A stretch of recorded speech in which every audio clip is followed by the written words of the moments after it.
सल्ली अला रसूलिहिल करीम। अम्मा बाद अऊज़ु बिल्लाहि मिनश शैतानिर रजीम। अम्मन युजीबुल मुज़्तर्रा इज़ा दआहु व यक्शिफुस सूअ व यजअलकुम। अल्लाह रब्बुल आलमीन कुरान मजीद के अंदर फरमाउंदे ने कि ओ कौन है जो बंदियां दियां कूकां और फरियादां नूं सुनदा है। मुश्किल वक़्त दे अंदर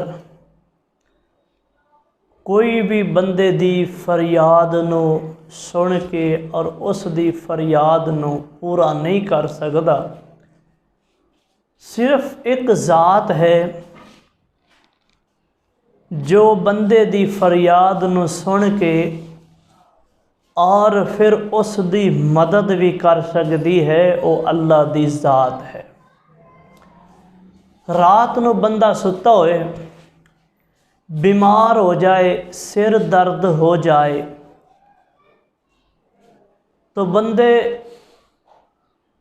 इंसान पुकारदा है, अम्मी नूं बुलांदा है, अम्मी भी सुती है, अब्बू नूं बुलांदा है, अब्बू भी सुता है, भैणा भाइयों नूं बुलांदा है, सारे सुते ने, कोई भी इस दी आवाज़ नूं नहीं सुन रहा। अचानक ही उहदी ज़बान चों निकलिया या अल्लाह।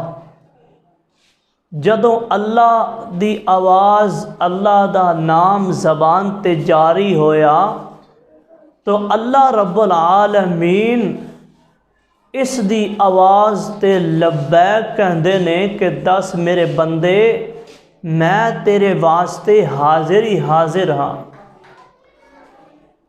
एक तारीखी वाक़या है, दमिश्क तो ज़ैदानी दी तरफ एक बंदा घोड़ सवार ते सवारियां लै जाया करदा। एक दिन एक उसनों बंदा मिलिया, वो दमिश्क तो ज़ैदानी दी तरफ लैके जा रहा है। जदों वो लैके सफ़र शुरू किया, थोड़ा ही सफ़र होया है ते रस्ते दे अंदर वो सवारी जिहड़ी है कहन लगी कि आ जिहड़ा रस्ता है ना, ये रस्ता बिल्कुल शार्टकट है, इस रस्ते ते जाओ।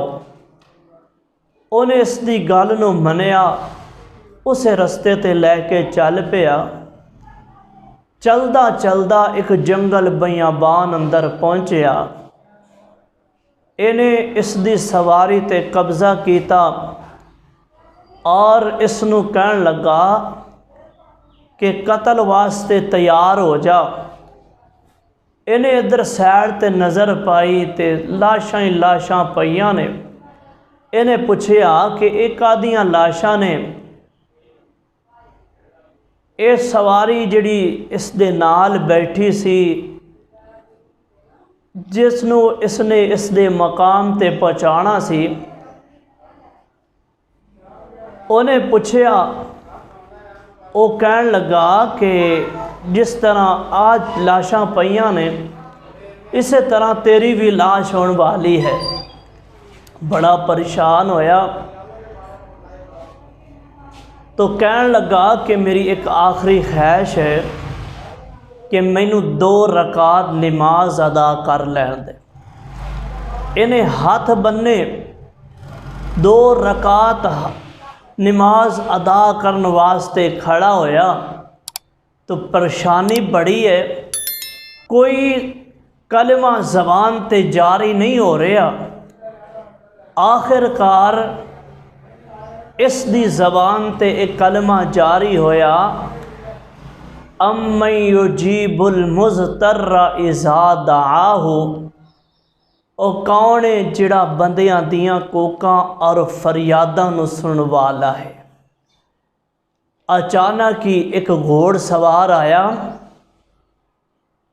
इसने इनू कतल कर दिता। जिहड़ा इनू कतल करने वास्ते खड़ा सी, और ये जल्दी दे नाल सलाम फेरदा है ते उस कोल पुछदा है कि तू कौन है, कित्थों आया है। तो ये कहता है कि जिस रब नूं तू पुकारिया है उस रब ने मैनू भेजिया है, मैं अल्लाह दा फिरिश्ता भेजिया होया, मैं तेरी मदद वास्ते आया हाँ। तो इस वास्ते मेरे भाइयों, औखे वेले मुश्किल वक़्त दे अंदर अगर इंसान दी कोई पुकार नूं सुन के उसदी पुकार नूं पहुँच सकदा है तो वो सिर्फ अल्लाह दी ज़ात है। वो इंसान दी पुकार नूं सुन के उसदी मदद कर सकती है। तो इस दे अंदर साढ़े वास्ते सबक है कि मुश्किल आए, परेशानी आए, सिर्फ अल्लाह दी ज़ात नूं पुकारिए और उस दे कोलों मदद मंगिए। अल्लाह पाक कोलों दुआ है, अल्लाह पाक अमल करन दी तौफीक